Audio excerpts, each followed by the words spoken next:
기도하고 예배 시작하겠습니다. 하나님 아버지, 오늘 하나님께 예배를 드립니다. 우리가 드리는 이 예배를 하나님께서 기쁘게 받아주시고 하나님께는 영광이 되고 우리에게는 은혜가 넘치는 귀한 시간 되게 주시옵소서. 감사드리며 예수님의 이름으로 기도합니다. 아멘. 우리 찬송가 예비 찬송하겠습니다. 391장 올라온 구세주 같이 찬송 부르겠습니다.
오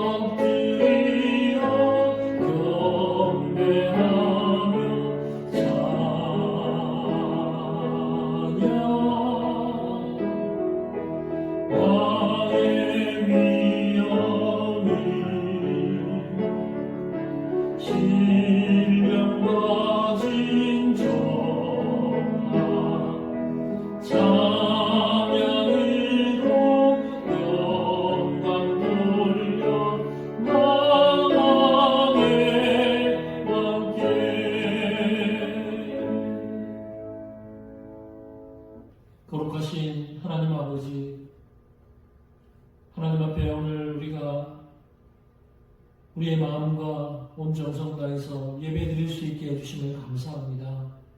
하나님, 오늘도 날씨 때문에 함께 모여서 대면에서 예배를 드리지는 못하지만 하나님께서 우리 가정에서 영상을 통해 드리는 이 예배 가운데 함께 해주시고 하나님 영광 받으시고 우리에게 은혜가 넘치는 귀한 시간 되게 해 주시옵소서.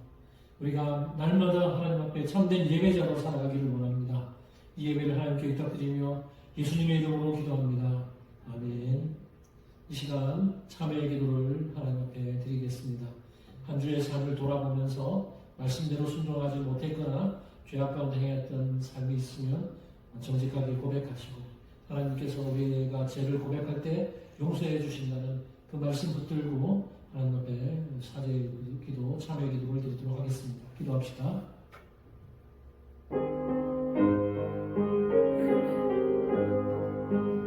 하나님 아버지, 우리가 하나님 앞에 예배드리면서 우리의 죄를 고백합니다.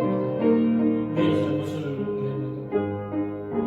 우리가 연약해서 죄악 가운데 행하고 넘어지고 말씀대로 살지 못했던 것 용서하여 주시옵소서. 하나님 이 시간에 우리의 모든 성도들이 각자 고백하는 모든 죄들을 다 용납하여 주시고 사하여 주시고 깨끗함을 받아서 이 시간을 바른 마음으로 하나님께 바르게 예배드리며 하나님을 바르게 찬양하며 나아가는 그런 시간 되게 해주시옵소서. 하나님 이 시간 하나님께 기도합니다. 우리의 죄를 맑게 씻으시고 이제는 우리가 거룩하고 깨끗한 마음 하나님 앞에서 바른 예배로 세워지는 우리의 삶이 되게 주시옵소서. 우리의 기도를 주시옵소서. 감사합니다. 제가 제약한 데 가서 거룩하게 살아가는 모든 것을 인도하여 주시옵소서.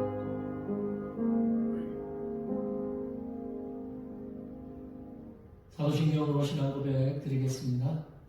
전능하사 천지를 만드신 하나님 아버지를 내가 믿사오며 그 외아들 우리 주 예수 그리스도를 믿사오니 이는 성령으로 잉태하사 동정녀 마리아에게 나시고 본디오 빌라도에게 고난을 받으사 십자가에 못 박혀 죽으시고 장사한 지 사흘 만에 죽은 자 가운데서 다시 살아나시며 하늘에 오르사 전능하신 하나님 우편에 앉아 계시다가 저리로서 산자와 죽은 자를 심판하러 오시리라. 성령을 믿사오며 거룩한 공예와 성도가 서로 교통하는 것과 죄를 사하여 주시는 것과 몸이 다시 사는 것과 영원히 사는 것을 믿사옵나이다. 아멘. 교리문답 하겠습니다. 오늘은 소교리문답 55문입니다. 제3계명이 금하는 것은 무엇입니까? 제3계명이 금하는 것은 하나님께서 자신을 알리시는 어떤 것에 대해 모독하거나 악용하는 것입니다. 아멘. 이 시간 우리 다 같이 자리에 앉으셔서 찬송가 337장 찬송 부르겠습니다.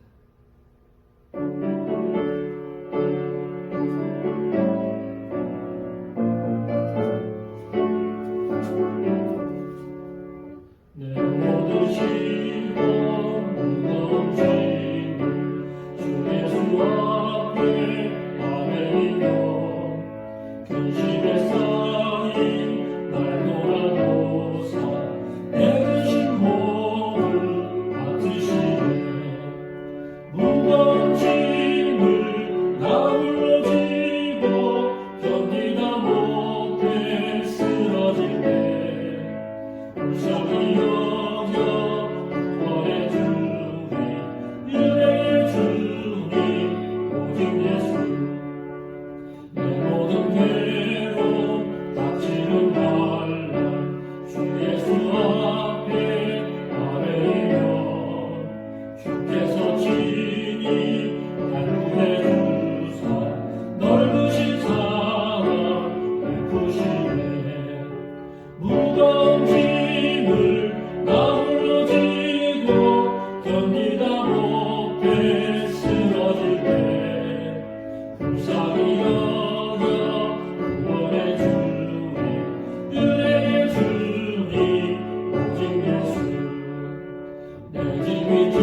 죄를 주 예수 앞에 아뢰이며 예수는 나의 능력이 되사 세상을 이길 힘주시네.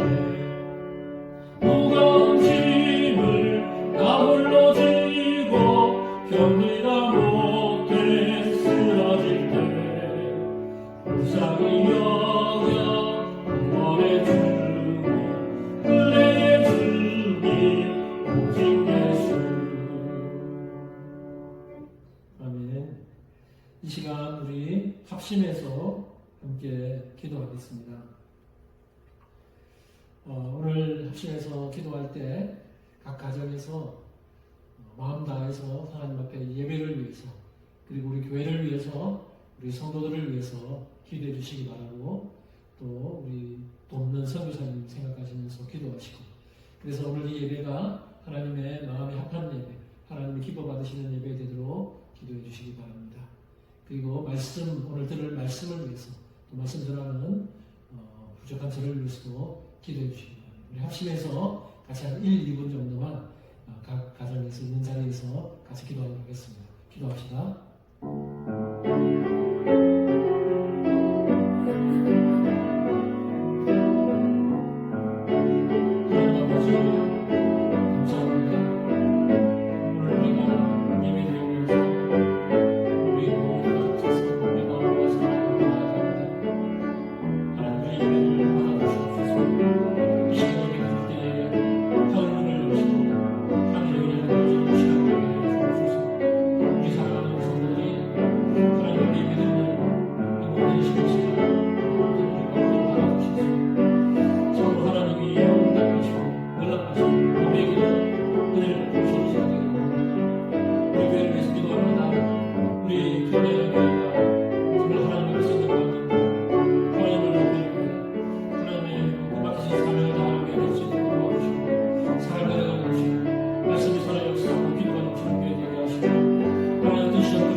하나님, 우리가 합심해서 기도한 모든 제목들 응답해 주시기를 바랍니다. 하나님, 이 예배를 연락해 주시기를 원합니다. 오늘 우리 교회, 우리 모든 성도들 하나님 주신 은혜를 누리는 귀한 시간 되기를 소망하며 감사합니다. 예수님의 이름으로 기도합니다. 아멘. 하나님의 말씀을 함께 보겠습니다. 오늘 우리에게 주시는 하나님의 말씀은 사무엘하 12장 15절부터 23절까지 말씀입니다. 사무엘하 12장 15절부터 23절까지 말씀입니다. 한 절씩 교독해서 읽겠습니다. 제가 한 절 읽고 또 여러분이 있는 곳에서 한 절 읽어주시면 좋겠습니다. 15절 제가 먼저 읽겠습니다. 나단이 자기 집으로 돌아가니라.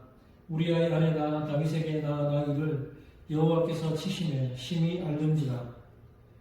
다윗이 그 아이를 위하여 하나님께 간구하되 다윗이 금식하고 안에 들어가서 밤새도록 땅에 엎드렸으니 그 집의 늙은 자들이 그 곁에 서서 다윗을 땅에서 일으키려 하되 왕이 듣지 아니하고 그들과 더불어 먹지도 아니하더라.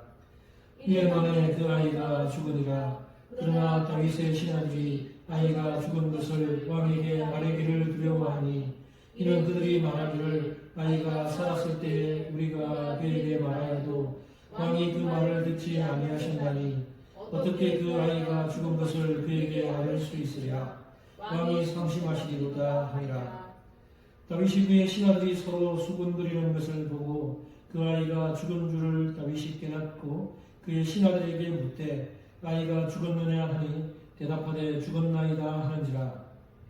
다윗이 땅에서 일어나 몸을 씻고 기름을 바르고 의복을 갈아입고 여호와의 전에 들어가서 경배하고 왕궁으로 돌아와 명령하여 음식을 그 앞에 차리게 하고 먹은지라.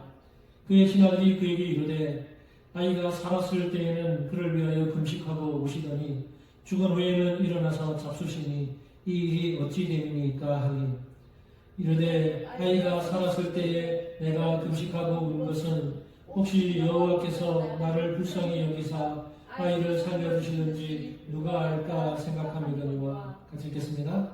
지금은 죽었으니 내가 어찌 금식하랴. 내가 다시 돌아오게 할 수 있느냐. 나는 그에게로 가려니와 그는 내게로 돌아오지 아니하리라 하니라. 아멘. 이 시간 찬양 드리면서 하나님께 예물 올려드리겠습니다.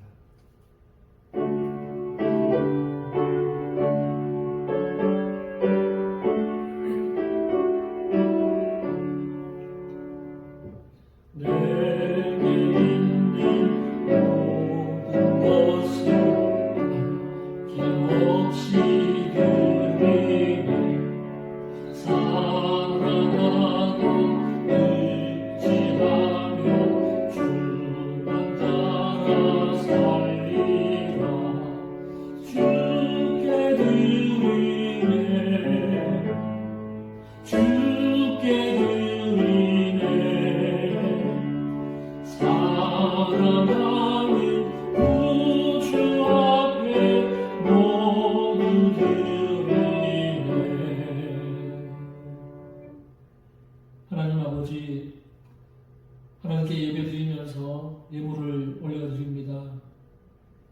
우리가 하나님 앞에 예물을 드릴 때에 하나님 형식적인 예물이 아니라 우리 온 마음과 정성 다해서 참으로 하나님께 기쁜 마음으로 자원해서 드리는 예물 되게 해주시고 예물을 기쁘게 받아주시고 하나님 나라를 위해서 아름답게 사용되게 해주옵소서.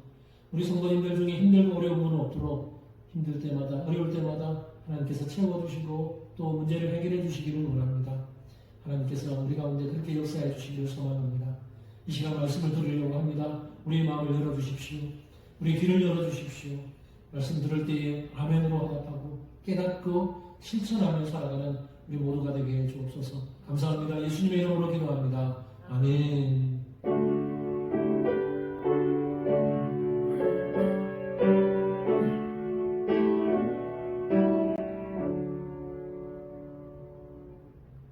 할렐루야. 아멘. 네, 오늘 함께 결과를 보지 못하지만 옆에 오시는 가족들과 같이 있으면 앞자리 옆에 이렇게 같이 한번 오늘도 주님 주신 은혜로 승리하는 하루가 됩시다 라고 인사하고 같이 말씀 듣겠습니다. 오늘도 주님 주시는 은혜로 승리하는 하루가 됩시다. 오늘 읽은 말씀 중심으로 현세를 사는 영성이라는 제목으로 말씀을 나누겠습니다. 오늘날 우리 성도들은요, 영성이라는 말을 자주 사용합니다. 영성이 뭡니까? 어떤 사람들은 이 영성이라는 말을 또 뭐라고 표현하냐면 영빨이라고 표현하는 사람이 있습니다. 그래서 우리 성도들 보면서 저 사람 참 영빨 좋다 그렇게 말하기도 합니다. 여러분들은 영성이 뭐라고 생각하십니까? 영성을 어떻게 정의하시겠습니까? 사실 영성이라는 말은 너무 포괄적이고 다양한 의미를 가지고 있기 때문에 한마디로 영성은 이거다라고 말하기는 어렵습니다. 가톨릭의 영성신학자인 조르단 오먼이 한 말을 한번 들려드리겠습니다. 그는 이렇게 이야기를 합니다. 영성의 개념은 어떤 특별한 종교에 국한되지 않는다. 우리는 기독교 영성은 물론 선, 불교, 유대교, 이슬람 영성에 대해서도 말할 수 있다. 그러니까 영성은 굉장히 폭넓고 다양하다는 것입니다. 어떤 사람들은 그래서 이 영성이라는 말 앞에 다양한 말들을 붙입니다. 해방의 영성 또는 창조 영성, 지구 영성, 생태 영성, 영성에다가 온갖 말을 갖다 붙여서 영성이라는 말을 사용하고 있습니다. 그러면 여러분, 기독교 영성이란 무엇일까요? 사실 기독교 영성이란 이것이다라고 정확하게 말할 수 있는 건 없겠지만, 그래도 한번 요약해보면 기독교 영성을 이렇게 한번 정리해 볼 수 있습니다. 기독교 영성은 예수 그리스도의 말씀과 성령의 지배를 받아 그리스도를 닮아가며 그리스도의 이름과 그분의 나라와 의를 위해서 사는 것을 의미한다.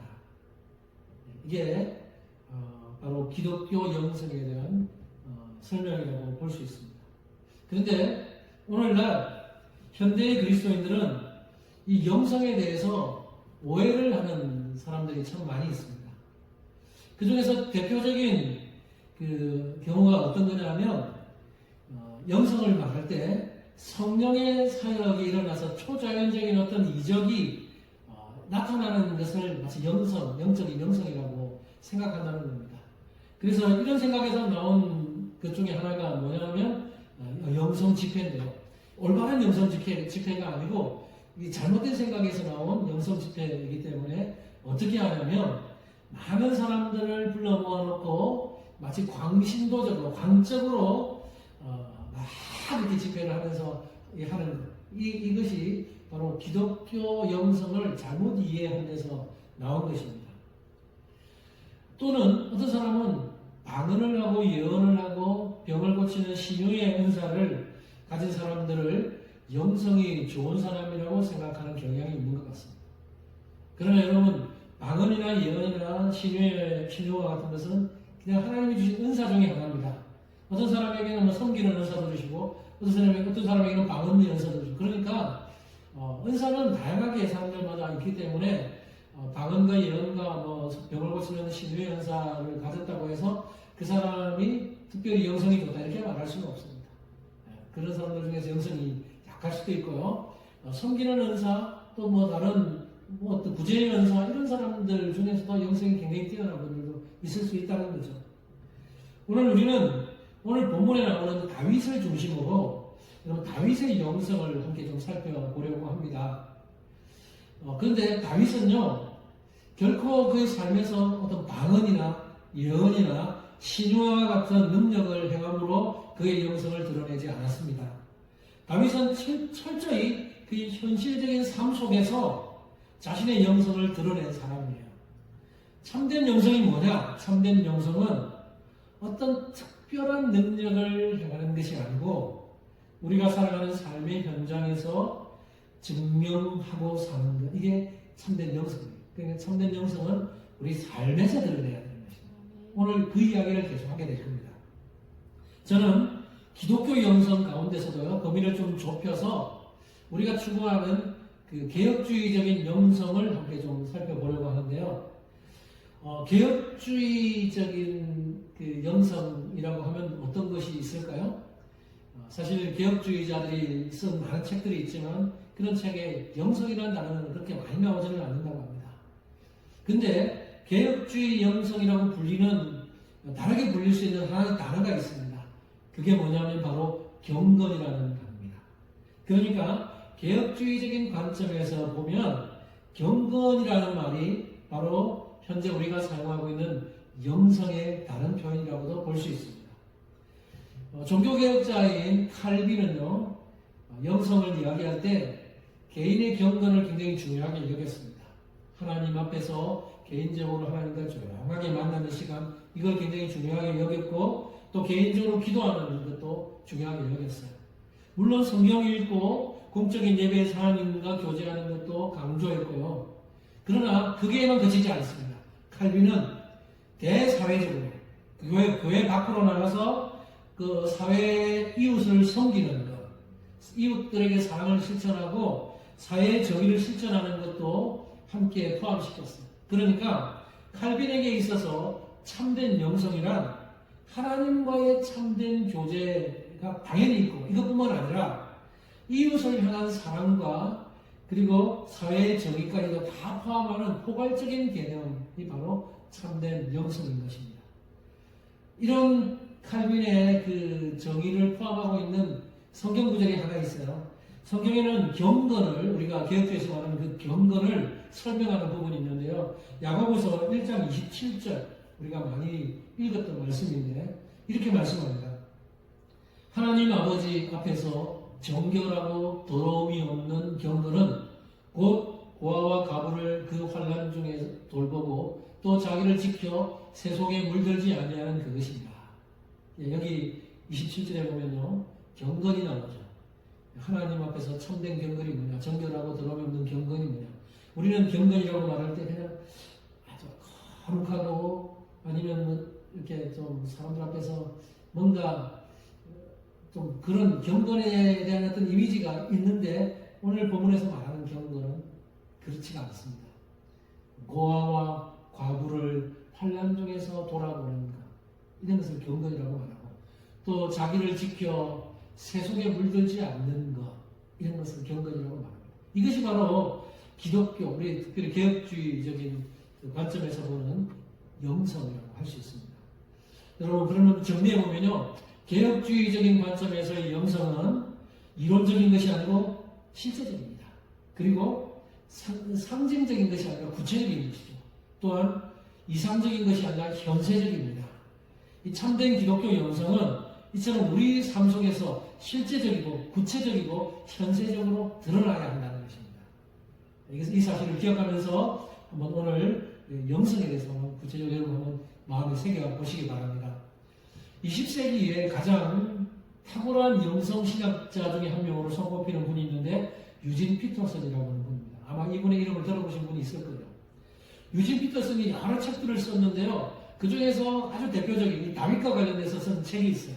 그 책 제목이 뭐냐면 다윗 현실에 뿌리박은 영성이라는 책입니다.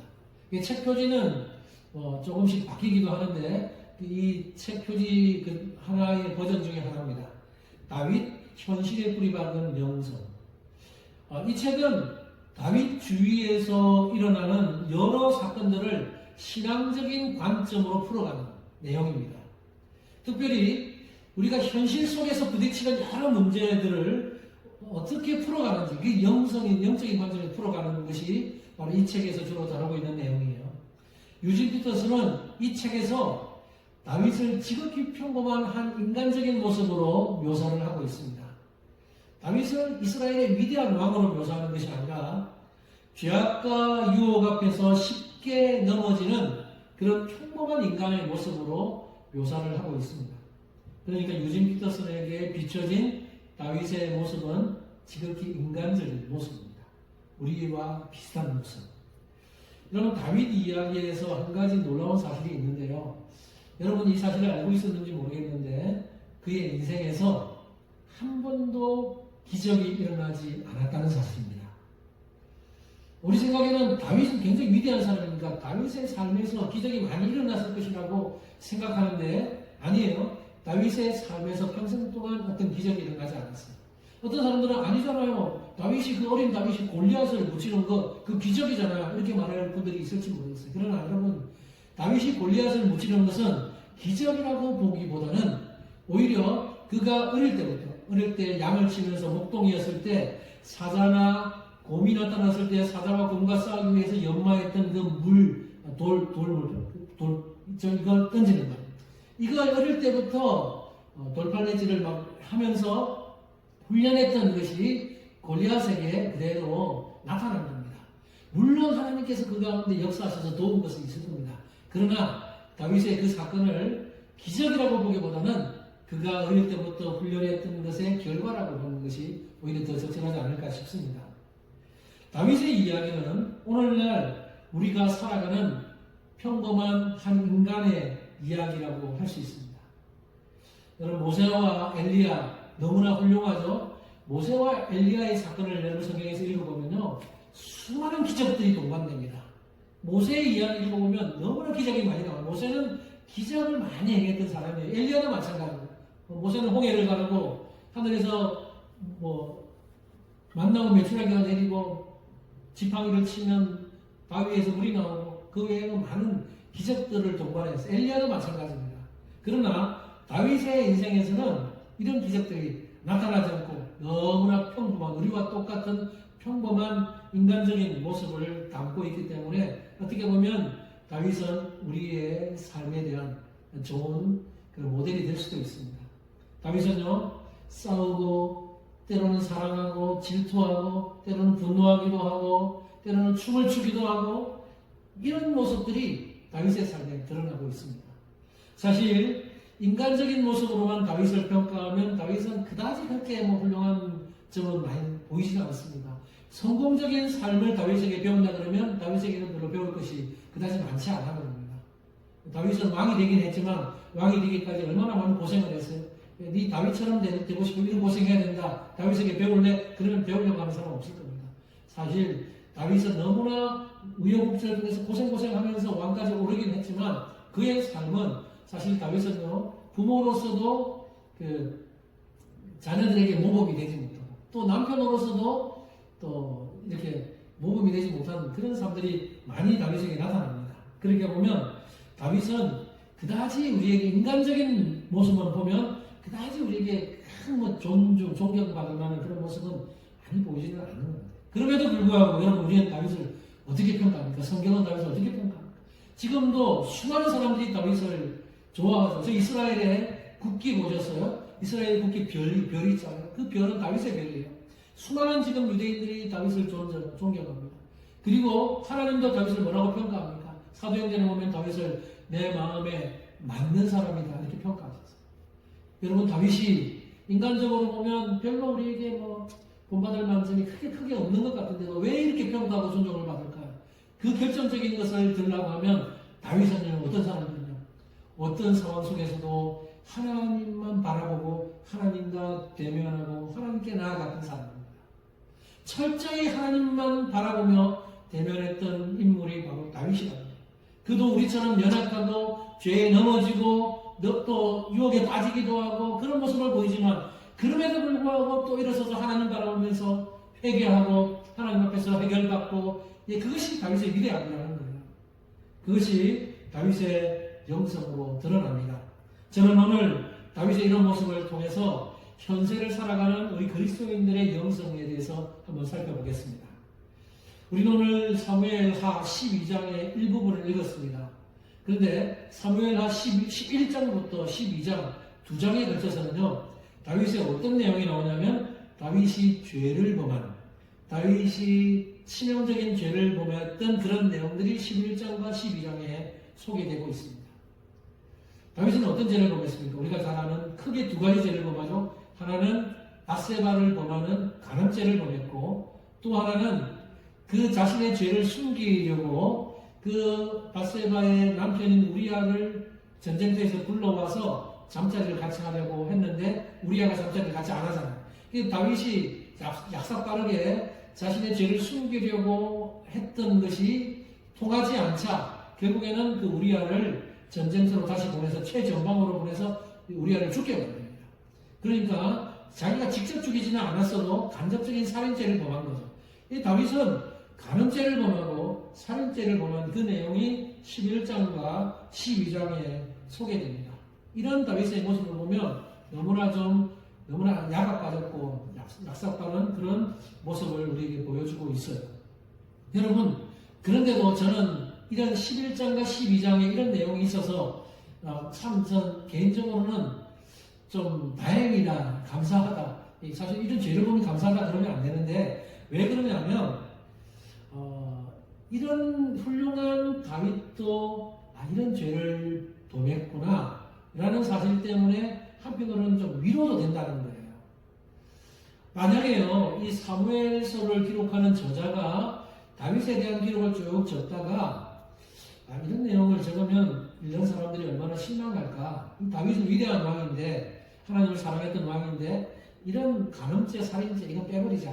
그래서 그 내용을 기록하지 않고 빼버렸다고 하고 다윗에 대한 좋은 내용만 적었다고 한번 해보시면 우리는 다윗의 내용을 참 훌륭한 왕이다, 참 좋은 왕이다 할 수 있지만 우리에게 그다지 크게 이렇게 안 와닿을 수. 왜냐하면 우리는 너무 연약하고 너무나 쉽게 넘어지고 죄에 빠지잖아요. 그러면 다윗과 같은 모습을 보면서 이렇게 완벽한데 나는 뭐야? 이러면서 실망하고 좌절하고 너무 그렇게 신앙적으로 침체될 수 있습니다. 하지만 그렇게 훌륭한 다윗과 같은 사람도 그 성적인 유혹 앞에 넘어지고 또 죄악 가운데 해가고 이런 것을 볼 때 사실은 그것이 우리에게 위로가 될 수 있고, 아, 다윗도 우리와 별반 다르지 않구나 라는 것을 통해서 우리에게 위로가 될 수 있다는 겁니다. 오늘 우리가 읽은 이 다윗의 사건은 사실 우리가 일반적으로 알고 있는 다윗의 모습과는 너무나 다른 사건이 기록되어 있어요. 우리가 일반적으로 아는 다윗의 모습은 어릴 때 목동으로 양을 치면서 하나님을 찬양하고 악기를 연주하고 그런 모습. 골리앗과 싸울 때 다 벌벌 떠는데 여호와 이름으로 나가서 담대하게 나아갔던 그런 다윗의 모습. 사울에게 쫓겨다니면서도 굴하지 않고 꿋꿋하게 믿음을 버리지 않았던 다윗의 모습.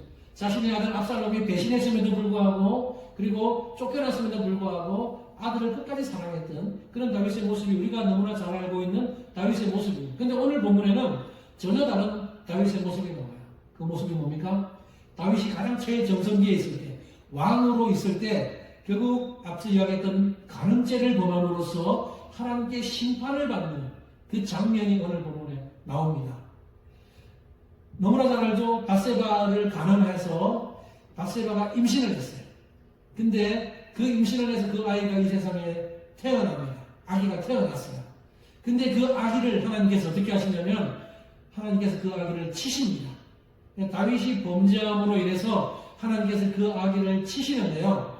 오늘 본문 15절 봅시다. 보시면 하반절에 이렇게 되어 있습니다. 우리의 아내가 다윗에게 낳은 아이를 여호와께서 치심에 심히 앓는지라. 하나님께서 그 아기를 치셨는데 병이 들어서 심히 앓게 됐다고 말합니다. 어떤 의미에서 보면 여러분 우리가 지금 한편의 드라마나 영화를 보고 있다고 가정해 본다면 지금 이 드라마의 주인공은 다윗이죠. 근데 이 드라마에 나오는 이 아기는 잠시 나오다가 사라지는 엑스트라에 불과합니다. 그래서 이 아기가 주인공이 아니에요. 그래서 오늘 본문은 이 아기가 딸인지 아들인지도 밝혀주지 않습니다. 왜냐하면 이 아기는 그리 중요한 인물이 아니기 때문에. 중요한 게 뭐냐? 이 본문에서 포커스를 맞춰서 집중시키고 주목하는 것은 이 아기와 관련해서 그 다윗이 보인 반응, 그게 오늘 본문의 초점입니다. 오늘 성경 본문은 다윗이 하나님께서 이 아이를 치셨을 때 다윗이 어떻게 반응하는지에 포커스를 두고 있어요. 그럼 한번 봅시다. 다윗은 이 아기가 시름시름 앓고 죽어가려고 할 때 어떻게 하냐면 하나님께 간절히 기도합니다. 금식을 하면서 기도해요. 무려 7일 동안, 일주일 동안 하나님께 기도해요. 뭐라고 기도했을까? 하나님, 이 아기를 살려주세요. 하나님, 제가 잘못해서, 제가 죄를 지어서, 그래서 잘못했지만, 그래도 이 아이 불쌍하다. 이 아기 태어났는데, 이 아이를 제발 좀 살려주세요. 라고 하나님께 간절히 기도했습니다. 그런데, 현실은 어때요? 결과는 어떻습니까? 현실은 너무나 냉정했습니다. 하나님은 이 아기를 죽이셔서 이 세상에서 살지 못하도록 죽이십니다. 오늘 본문에서 우리를 놀라게 하는 것은 아기의 죽음을 눈치챈 다윗의 반응이에요. 아기가 죽었어요. 다윗은 지금 엎드려서 하는데 금식하면서 간절히 기도하고 있는데 사람들이 막 다윗을 건드리지도 못해요. 막 이렇게 세우려고 해도 다윗이 일어나지도 않아요. 근데 그렇게 울면서 기도하는 다윗에게 지금 아기가 죽었어. 그래서 알려줘야 되는데 알려주지를 못합니다. 우리가 이 사실을 알리면 저 다윗 왕이 얼마나 실망하고 아파할까. 그러면서 알려주지 못하고 자기들끼리 수근수근 대고 있어요. 근데 그 수근수근 대는 소리를 다윗이 기도하다가 듣게 됩니다. 그 눈치를 채는 거죠. 아, 이 아기가 죽었는 모양이다. 그래서 나옵니다. 그러면서 신하들에게 물어요. 오늘 보면 19절 보시면 다윗이 묻습니다. 이렇게 말합니다. 다윗이 그의 신하들이 서로 수군거리는 것을 보고 그 아이가 죽은 줄을 다윗이 깨닫고 그의 신하들에게 묻되 아이가 죽었느냐 하니 대답하되 죽었나이다 하는지라. 여러분, 신하들은 감히 다윗에게 그 사실을 알리기가 두려웠을 겁니다. 그 사실을 알렸다면 다윗이 얼마나 화를 낼까, 얼마나 짜증을 내고, 아니면 또 다윗이 막 정신이 막 미쳐버리지는 않을까, 아니면 하나님께 대해서 막 하나님 어떻게 이럴 수 있습니까? 라고 막 하나님께 대들지는 않을까, 이런 막 두려움이 있었어. 그래서 말하지 못하고 있었는데 오늘 여러분, 근데 다윗은 어떻게 반응했을까요? 다윗의 행동을 보면 그런 예상을 완전히 벗어납니다. 오늘 본문 20절은 다윗이 취한 행동이 나옵니다. 20절은 우리 같이 한번 읽어봅시다. 20절 시작.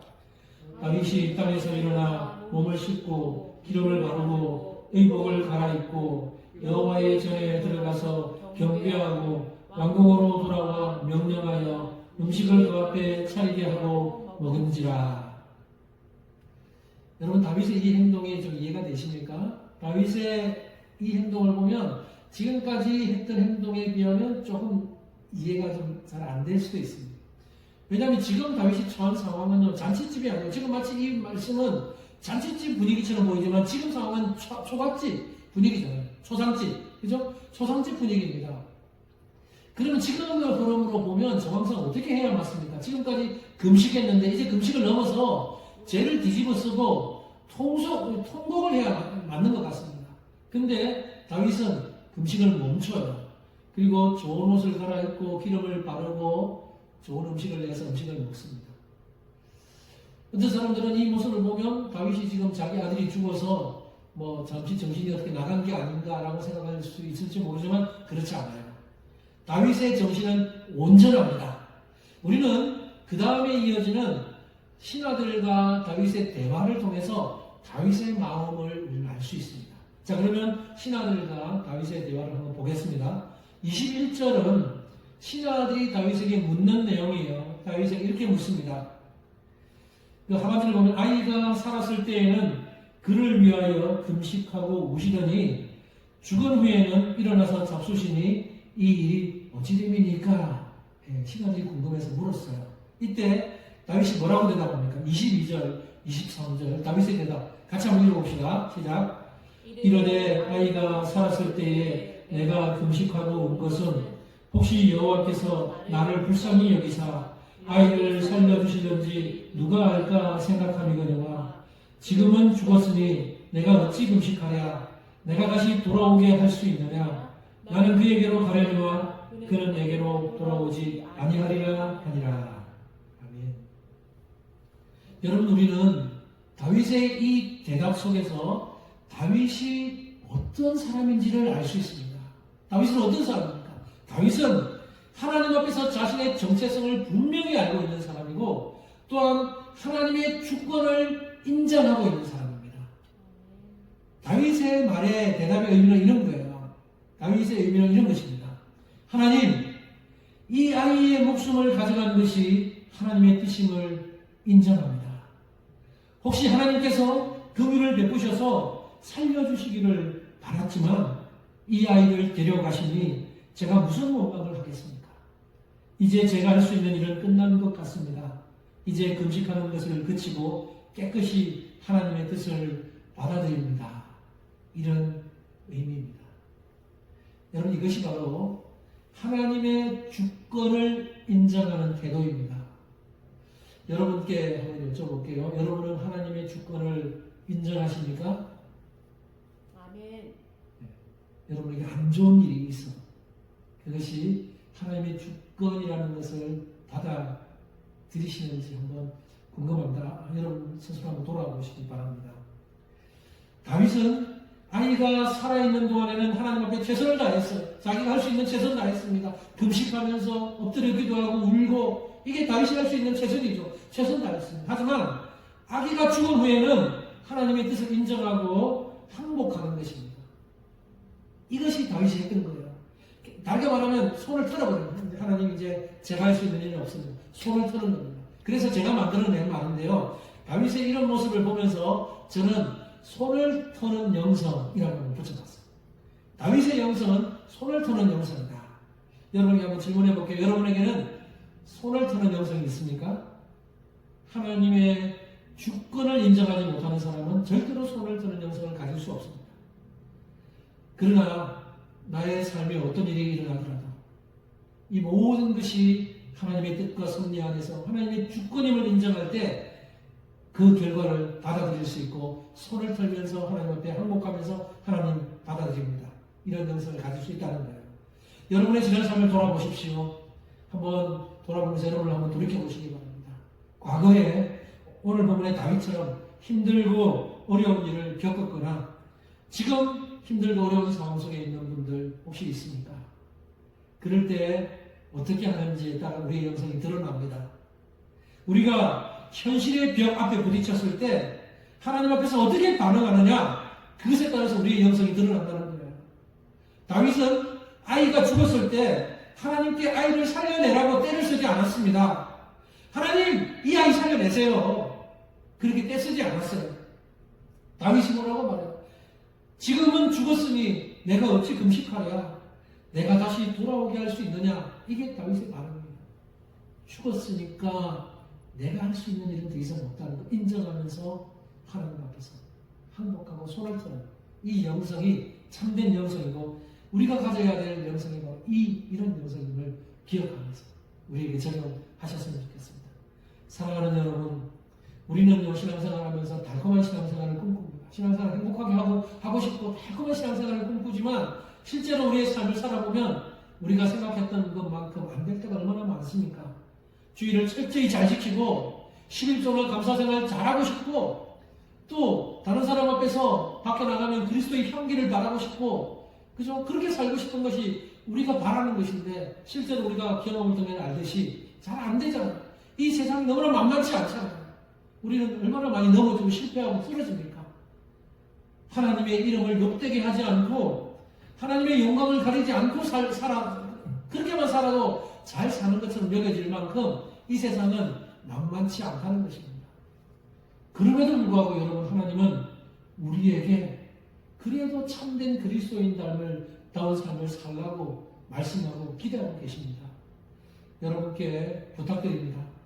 이 세상에서 신앙을 지키면서 사는 것이 결코 만만하지는 않지만 그럼에도 참된 그리스도인다운 삶을 살기 위해서 몸부림치면서 살아가시기 바랍니다.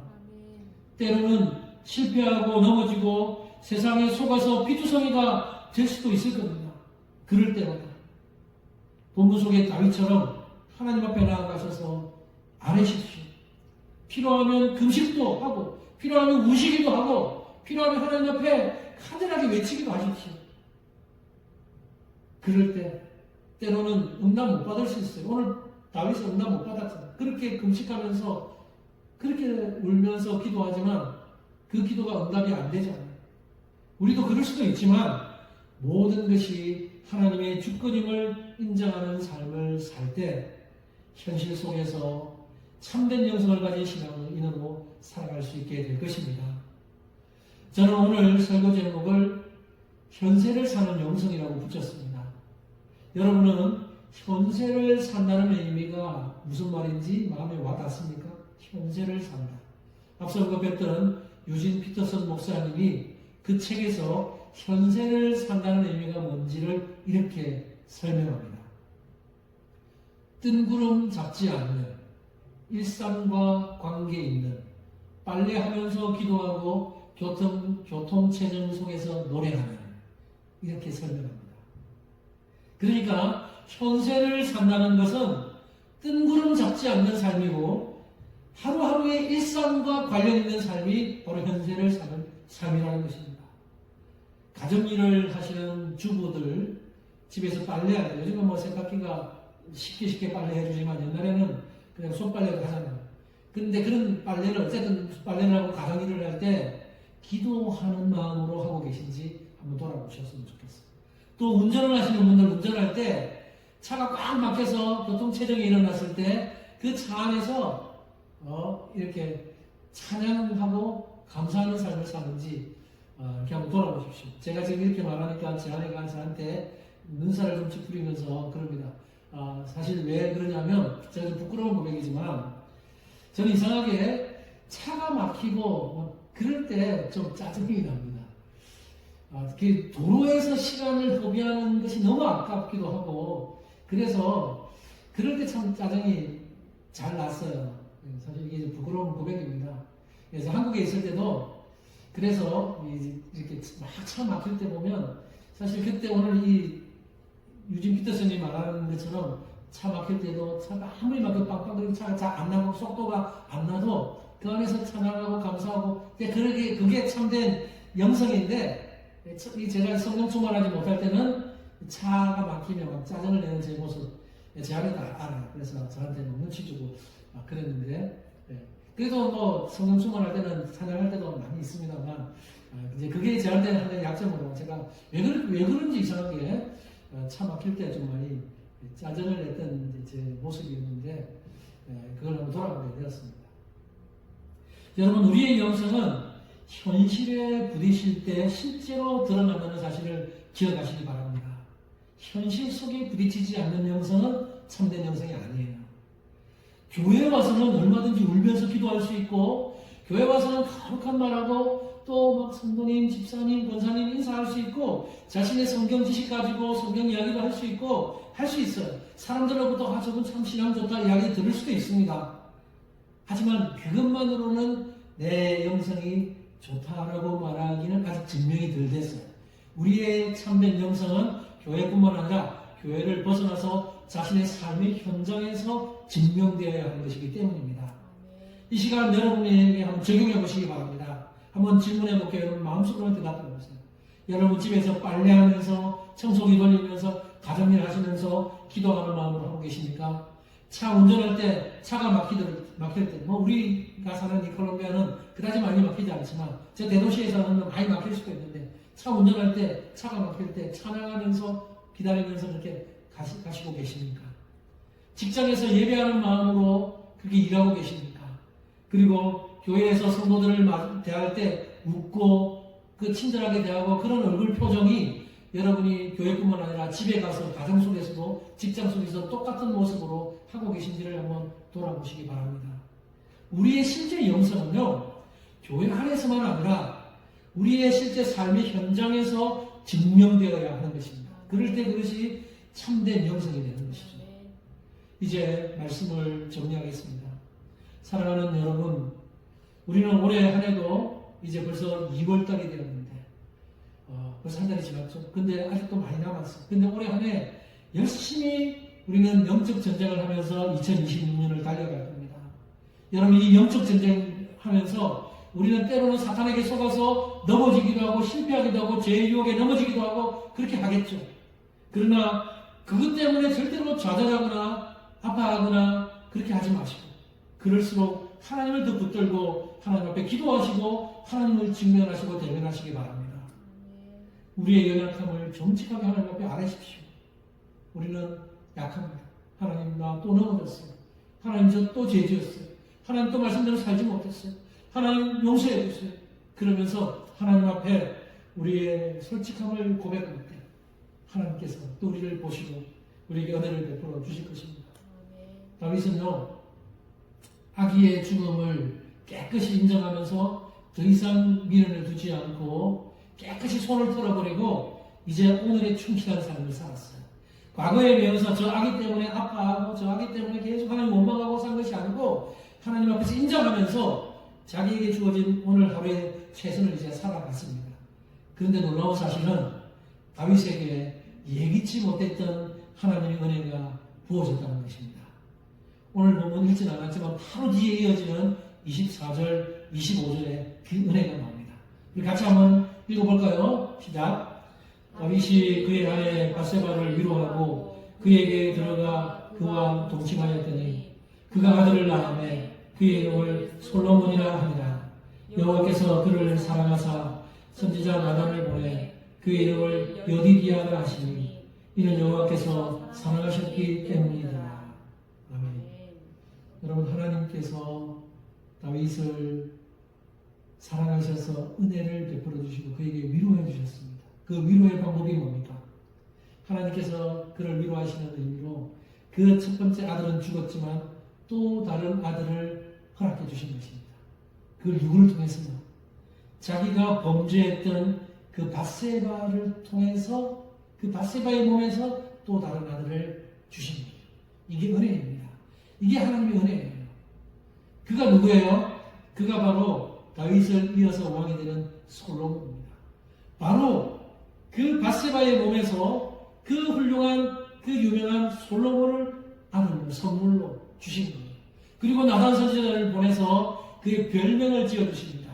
별명이 바로 여디디아예요. 여디디아라는 이름의 뜻은 여호와께서 사랑하시는 자, 여호와께서 가장 사랑하시는 자라는 뜻입니다. 바로 그런 별명을 지어주시면서 다윗을 위로해 주시고 다윗에게 은혜를 베풀어 주신 것이죠. 여러분, 이 은혜는 오늘날 저와 여러분에게도 동일하게 임할 것입니다. 여러분에게 어떤 상황이 닥치든지 정직하게 하나님과 대면하십시오. 힘들고 속상한 일이 있으면 하나님 앞에 나아가서 여러분의 마음을 토로하십시오.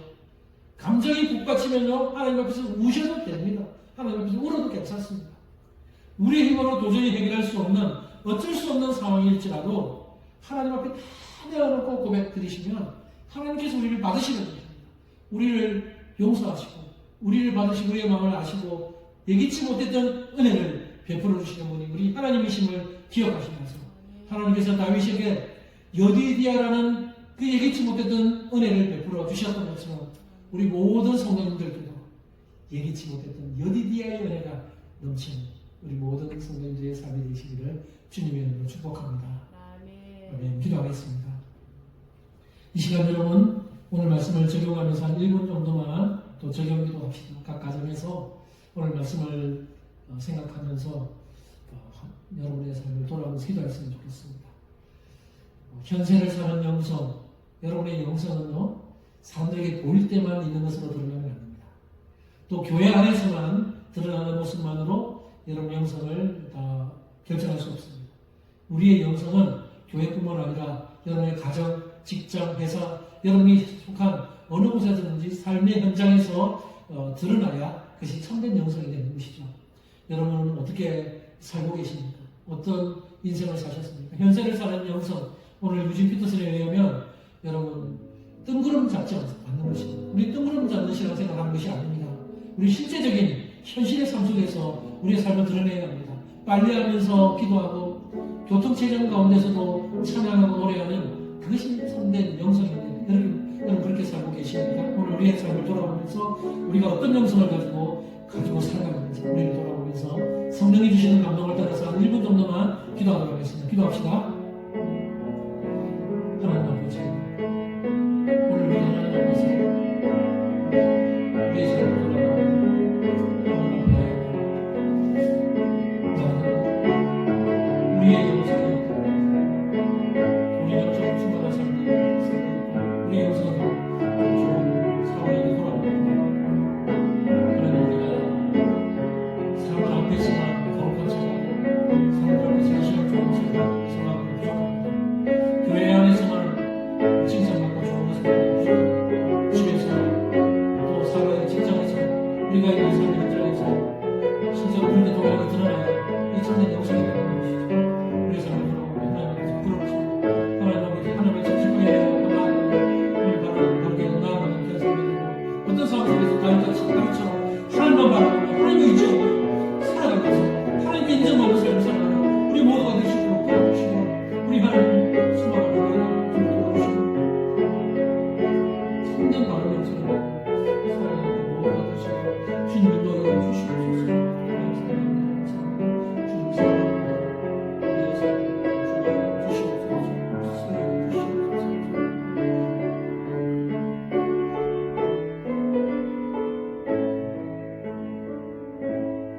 하나님 아버지, 우리의 모습을 돌아봅니다.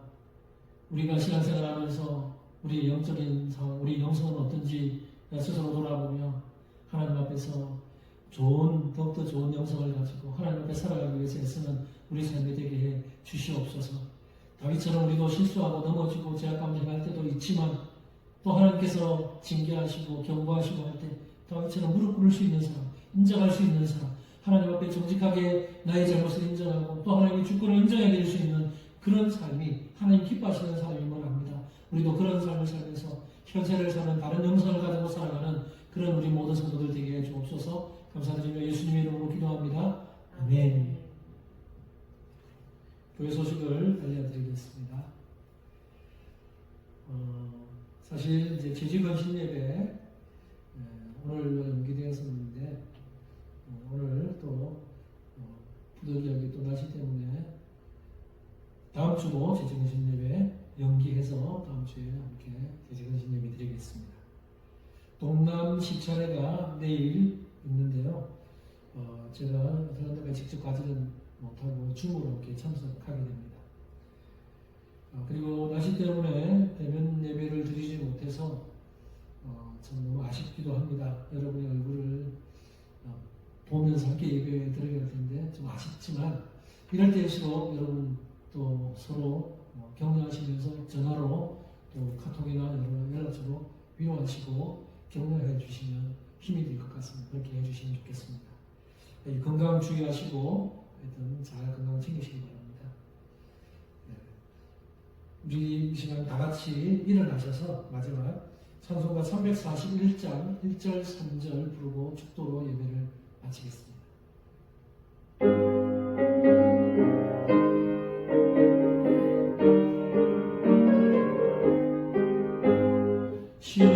십자가를 대가지고 주를 따라갑니다.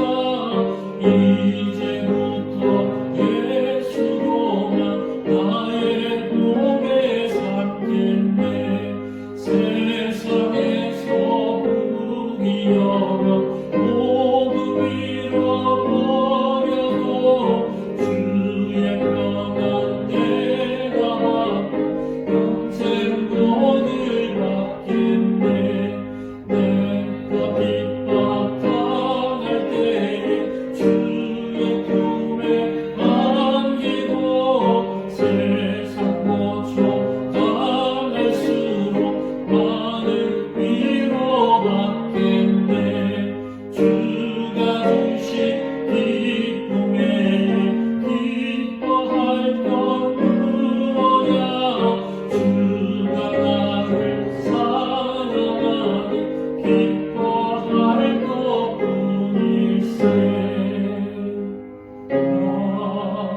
아멘.